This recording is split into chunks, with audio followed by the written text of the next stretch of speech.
Je suis Elisabeth Fouché. Je suis sur Verrières depuis 1989. Je suis connue pour, depuis 3-4 ans, travailler beaucoup avec du carton.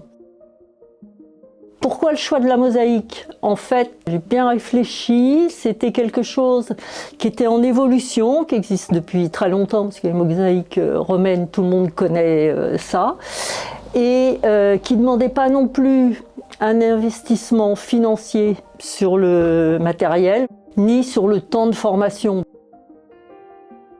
Les différentes phases de la mosaïque, on part de la mosaïque romaine, où c'est très classique puisque c'était des sols en marbre, etc. Après, il y a la mosaïque byzantine où là on introduit le verre et l'or. C'est toutes les magnifiques églises qu'on peut trouver autour du bassin méditerranéen. Et puis après, c'est la mosaïque contemporaine. Maintenant, je ne fais plus que de la mosaïque contemporaine. En gros, comment se passe une journée pour moi?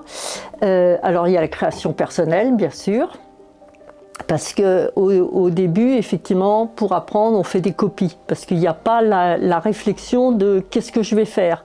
On prend une mosaïque romaine, et si il avait été posé 3 tesselles, les tesselles, c'est les petits bouts de marbre qu'on coupe, et bien on doit faire la même chose. Donc si c'est 1 cm, c'est pas 1,2 cm, voilà, il faut que ce soit strictement identique.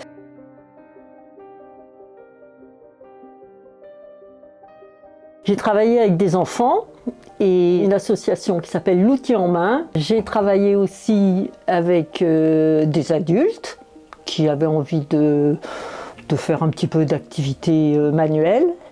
Et puis j'ai travaillé en psychiatrie avec une infirmière en permanence. Justement, c'est un peu ce qu'on appelle l'art-thérapie, si vous voulez, mais je n'ai pas de formation à ce niveau-là. C'est pour ça que j'avais une infirmière avec moi. C'est ça qui est très intéressant dans la mosaïque. On peut faire des tableaux, on peut faire des sculptures, on travaille en 3D, de la restauration, et puis les cours, bien sûr. Et c'est pas parce que c'est de la mosaïque contemporaine qu'il n'y a pas de règles.